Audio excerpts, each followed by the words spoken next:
So imagine an alternate reality where a bitter multi-million-dollar labor strike at, one of the world's largest tech companies was completely prevented. Okay. And it was prevented just by changing a single word on everyone's ID badge, like 24 years ago. I mean, that sounds like science fiction or, I don't know, maybe just a really aggressive HR strategy. Right.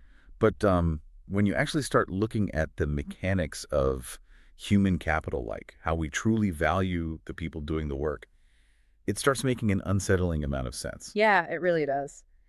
So, welcome to today's deep dive. We're looking at the recent labor disputes and strikes over at Samsung Electronics. which has been huge news lately. Exactly. But we aren't pulling from the usual stack of financial news reports or, union press releases for this one. No, we're taking a very different route today. Yeah, we're exploring a really fascinating text. It's an excerpt known as Lecture 14037.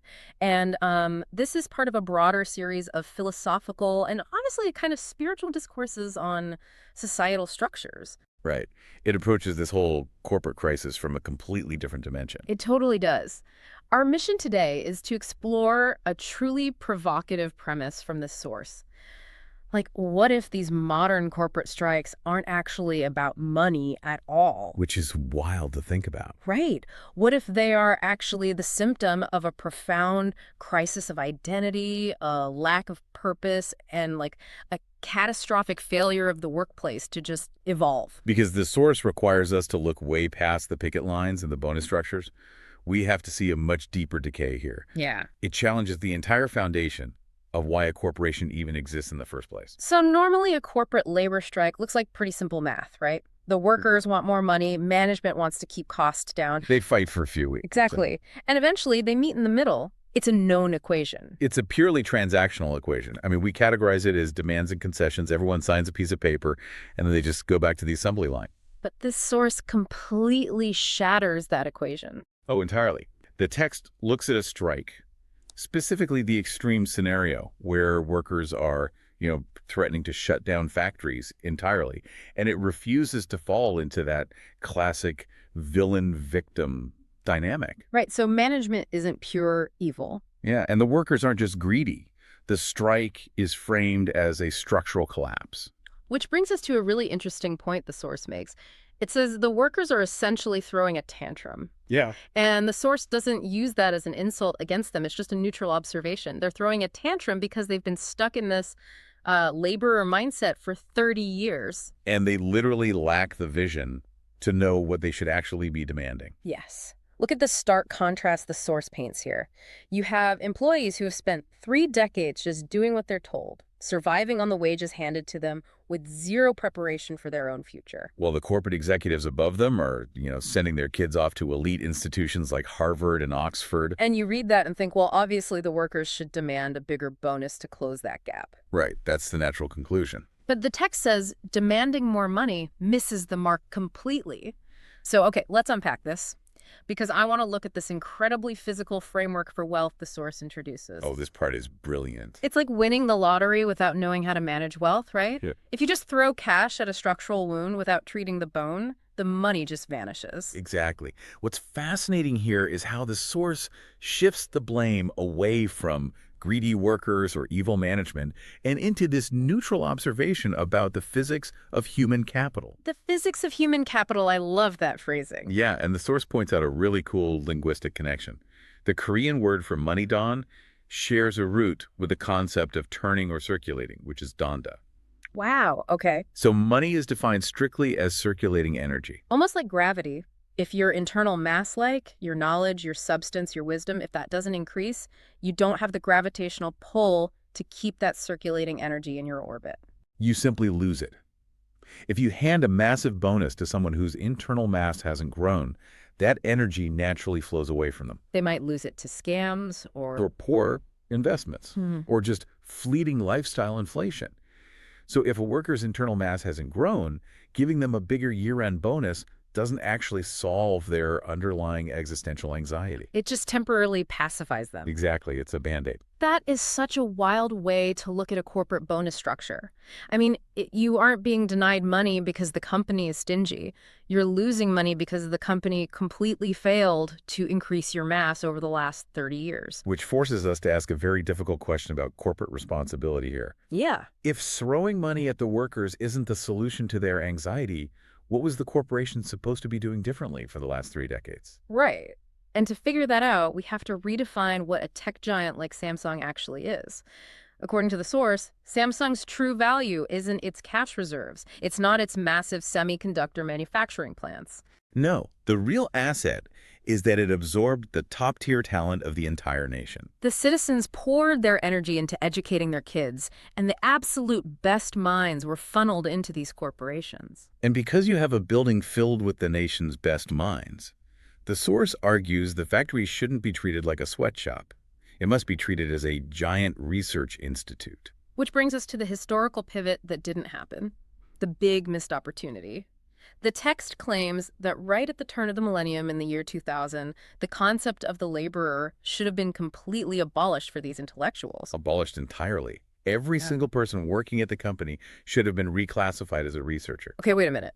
Just changing someone's title on their ID badge to researcher fixes a bitter labor dispute. I know how it sounds. I mean, isn't that just a corporate rebranding trick? Like, calling a barista a coffee artist while still paying them minimum wage? It sounds purely cosmetic until you look at the psychological expectations attached to those words. It's not just a superficial title. It's a total paradigm shift. How so? Well, when you label someone a laborer, the unspoken contract is, I am extracting physical work from you in exchange for currency. That's it. Your brain checks out at 5 p.m. Right.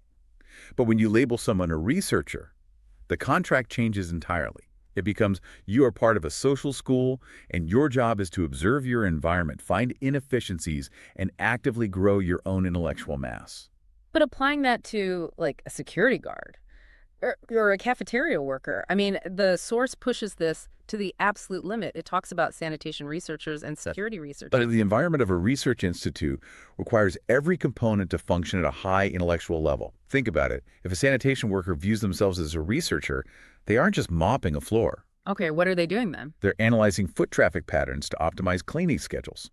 Or they're testing new chemical compounds for better hygiene. Oh, wow. The text argues that the psychological effect on the Korean people, when given this intellectual dignity, would be staggering. It literally claims they would brainstorm off the clock and even mumble about their research in their sleep. Because people rise to the level of dignity you've assigned them. And the source points out that companies actually used to have a primitive version of this developmental mindset in their corporate culture. Oh, the morning exercises in the plaza. Yes. The whole company out there in the morning sun counting off Hana, Dole together. That got phased out because it seemed old-fashioned. It did, but the source suggests abandoning it was a huge mistake. It shouldn't have been dropped. It should have evolved. Evolved into what? Into daily taekwondo for physical discipline, and more importantly, daily education in Hongik Ingen. Hongik Ingen. Benefiting all of humanity. I mean, that is a massive conceptual leap from just making smartphones. It is. It requires viewing the corporation not as a profit machine, but as a social school that actively develops the human being, rather than just extracting labor from them. So if you were listening to this right now, maybe on your commute or sitting at your desk, think about your own HR department. Yeah, ask yourself a hard question. Does your company view you as a laborer they are extracting value from? Or are they a social school actively trying to develop your internal mass? Because honestly, the difference in how you feel about Monday morning is probably tied directly to that answer. Oh, definitely.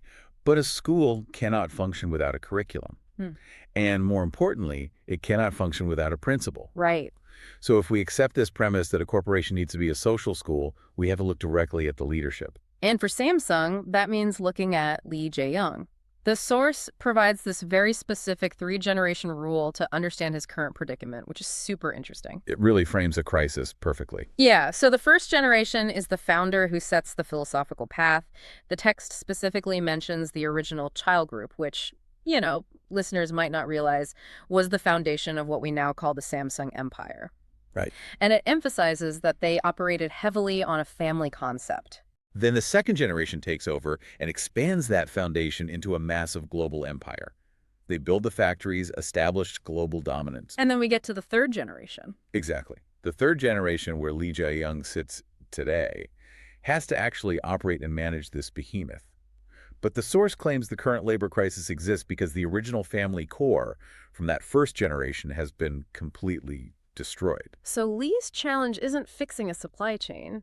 His challenge is restoring that core. Not by reverting to some, traditional 1960s paternalistic family model, but by evolving it. Right, evolving it into a modern family of researchers who take collective responsibility for humanity. Because the ultimate goal for a third-generation business leader, according to this text, is not revenue, it is respect. Respect builds a shield. The text argues that respect starts with your own corporate family, then extends out to society, and finally to the nation. And a company truly respected by its nation cannot be dismantled or touched by any outside force. But gaining that respect requires a specific type of wisdom. And this raises an important question regarding how modern CEOs are trained. Oh, absolutely. Business schools teach CEOs how to manage spreadsheets, optimize logistics, maximize quarterly returns. They do not teach them how to be philosophical or spiritual guides for hundreds of thousands of employees. It makes me think of an analogy. So it's like inheriting a massive high-tech ship, but losing the original map that the first captain drew. Yeah. The ship is bigger than ever, the hardware is flawless, but nobody knows why it's sailing. The third-generation owner never learned the underlying programming language. They can push the buttons to keep the lights blinking, but they have no idea how to give the machine an actual purpose. And because he doesn't know the code, his own people won't truly listen to him. The source is very direct about this. Li Jiayong lacks the necessary wisdom to lead his people out of this transactional laborer mindset. And he can't just read a book to figure it out either. The text explicitly states he needs to find a master to guide him, someone external to unlock that higher-level societal vision. Without that master, he's just going to keep putting out fires, right? Negotiating tiny bumps in year-end bonuses while the social school decays from the inside out. What's fascinating here is how the source refuses to let the conversation stay localized. Like, we've gone from a single company's leadership struggle to something much, much larger. Okay, here's where it gets really interesting. Because you'd think an analysis of a corporate strike would end in the boardroom. But the source zooms out so far, the scale is almost dizzying. It really is. We are taking this boardroom argument over profit sharing and connecting it directly to the cosmological design of the South Korean flag and the destiny of the alphabet. The scope expansion is just breathtaking. If we connect this to the bigger picture, the text frames South Korea itself not just as a geopolitical entity, but as a giant research institute protected by God. Right. It points to the South Korean national anthem, which specifically includes the phrase that God protects and preserves the country. Yeah. And the national flag, the Taegugi, isn't just a political banner. The source says it contains the deep philosophy of yin and yang, the literal mechanics of the universe. Exactly. And think about the concept of yin and yang. It's about the balance of opposing forces creating energy. Like labor and management. Precisely. In a transactional mindset, labor and management are enemies fighting over a finite pie. But under the philosophy of the Taegugi, they are complementary elements. They have to balance and merge to create that circulating energy, the dawn or money, that fuels the society. But it goes even further than the flag. The source argues that the Korean people, calling them the descendants of heaven, have a specific cosmic purpose. They aren't meant to just be factory workers churning out memory chips for corporate profit. No. Their destiny is to grow into global leaders whose ultimate goal is the co-prosperity of mankind. Contributing to the co-prosperity of humanity. This is why the Korean language and the Hangul alphabet are brought into the argument, which is wild. Right. They are framed as highly sophisticated logical tools designed specifically to share complex ideas with the world. The underlying philosophy is that all the energy, all the wealth, all the internal mass gained by this massive tech corporation isn't meant to be hoarded. It must be packaged using these linguistic tools and shared globally to benefit humanity. Which brings us right back to the picket line. Full circle. This source views a labor strike not as a local economic glitch, but as a massive, dangerous blockage in a nationwide spiritual evolution. Wow. If the workers remain trapped as laborers fighting over scraps, their internal mass stagnates. And if their mass stagnates, they can't evolve into researchers. And if they don't become researchers, the corporation completely fails as a social school. And if the corporation fails to develop its people, the entire nation fails to fulfill its protective, God-given destiny to share its wisdom with the rest of the world. So the strike is literally a failure of cosmic proportions. It really forces us to examine the foundational purpose of our daily grind. I mean, are our economic systems building better humans or just better machines? It is an incredibly heavy burden to place on a union negotiation, but it completely reframes how you look at work. It does. So we started this deep dive looking at a standard strike over bonuses. We unpacked the physics of money as circulating energy that demands internal mass. We explored the missed millennium pivot and the profound psychological difference between a laborer and a researcher. We examined the broken corporate family, the heavy burden of third-generation leadership lacking a master, and finally, we scaled all the way up to the idea of corporations as giant social schools meant to elevate the destiny of humanity itself. So I want to ask you again as you're listening to reflect on your own reality. Are you actively growing your internal mass? Are you treating your environment as a place of discovery? Or are you just trading hours for dollars? Because if the ultimate destiny of a corporation is to act as a social school that develops human beings, it poses a fascinating dilemma about our immediate future. Yeah, if we take this source's premise seriously, what happens in the next few years when AI and automation step in to do all the actual labor? Right, when the machines are doing the lifting, the sorting, and the coding. Will that finally force these massive companies to become the research institutes this text envisions? Will they have no choice but to cultivate human wisdom because the physical tasks are gone? Or, without the need for manual labor, will the school simply close its doors forever? It will be the ultimate test of what our economic systems truly value. It really makes you wonder if they had just changed those ID badges to researcher back in the year 2000, maybe the future we are so worried about navigating would already be here. Exactly. Something to think about the next time you clock in.